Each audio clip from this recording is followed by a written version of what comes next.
going on there, guys? We back with another one, and we got Kwame Brown responding to Stephen A. Smith. Now, Stephen A. Smith was talking about the layoffs at ESPN the other day, and then he went off on the sidebar talking about, anyone who wanted him fired can kiss his A twice.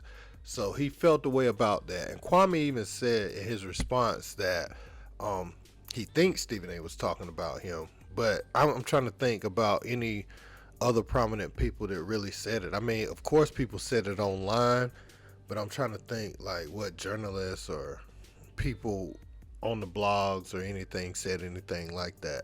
So I understand why Kwame is implying that he may be talking about him. So Kwame has responded, man. Let's check out what he had to say.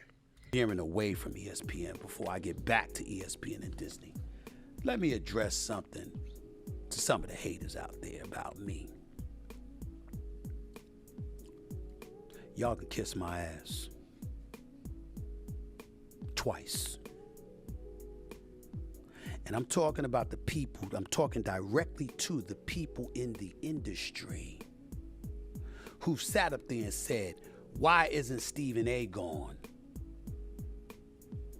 Ladies and gentlemen, we got a few people at ESPN getting paid more than me. They don't have the number one show. They don't have the top ratings. They don't generate more revenue. How come y'all didn't bring their names up? And by the way, none of them are black. How come you didn't bring their names up? I wonder why. I'm talking to those folks, the critics in the media, or the wannabe medias with the blogosphere and the websites that never went through the terrain of being official members of the Fourth Estate. I'm talking about them. How come y'all didn't bring them up? You should tag Stephen A. in the title. Nah. I mean, I think he was talking about me, but I thought it was kind of funny. He talked about, whoever wondered why I didn't get fired can kiss my ass twice. I knew you go to them parties, but no, sir. I don't want to kiss your ass. Maybe kick your ass, but not kiss it. But I didn't say I wanted you fired. I think I said that last year or 2 years ago, that I think you should be fired. Or at least answer the question of why your punk ass was at those colleges. But I think by your silence, we already know why you was at those colleges and high schools. So, but I think you got little kahunas now, so you got your own show. So I think you go over there and try to act black. But Stephen A., we know you're going to call the police, so shut up. Just because you're not on your network, that don't mean you can start talking brazen and black. We saw you box. You can't fight. So just shut up, I think Jalen Rose is a better announcer than you. He has credentials. He went to school. He has many years in the game, and he played the game. You just a punk. So, just because you get loud and you go over on your own show. See how I'm talking to you right now? I'm in the airport. Everybody around looking, and I'm just talking to you like an adult. You're a poser, Stephen A. Smith. You don't know shit about basketball. You've watched the game, and when you played the game, you sucked more than you say I did. So, you just an all-around poser, and you need to just gracefully bow out. This media game is moving away from loudmouth wannabes that just talk sports in a disrespectful way. You don't know the grind. You don't know basketball terminology.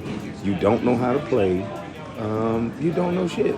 You just know how to lower guys' contract, like you did Kyrie, in my opinion, and a lot of other players.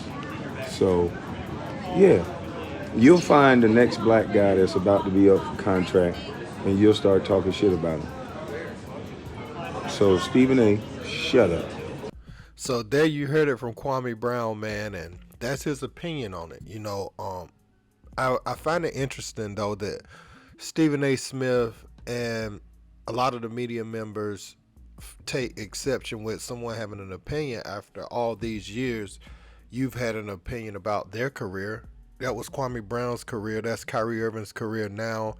And they were up for contracts. And no matter what you say, your words on ESPN First Take every day have they leave an impression on these organizations. Leave an impression on brands. There's no way that something's on this ESPN/Disney platform every day and it doesn't have influence on other ventures people's trying to get into, and using the NBA platform to help facilitate those deals when you're calling them bust. And and Kwame says you go into those colleges all those times, and really pushing it strong, and saying their name in a light where they're a bust. Nobody wants to have that individual attached to their brand when you talk about it like that. And you're such a prominent figure on TV. Stephen A., I can understand him wanting to have his job and keep his job. And I remember he said that thing about, he only thinks about two things, making his bosses more money and how does he get some. And that right there, I can tell when Pat McAfee came in, this is just my opinion. When Pat McAfee came in, that kind of he felt a little different about that.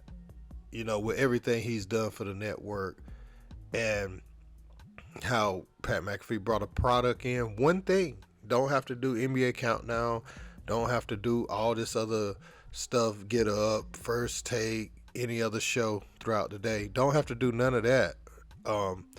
He just does his podcast and makes way more money.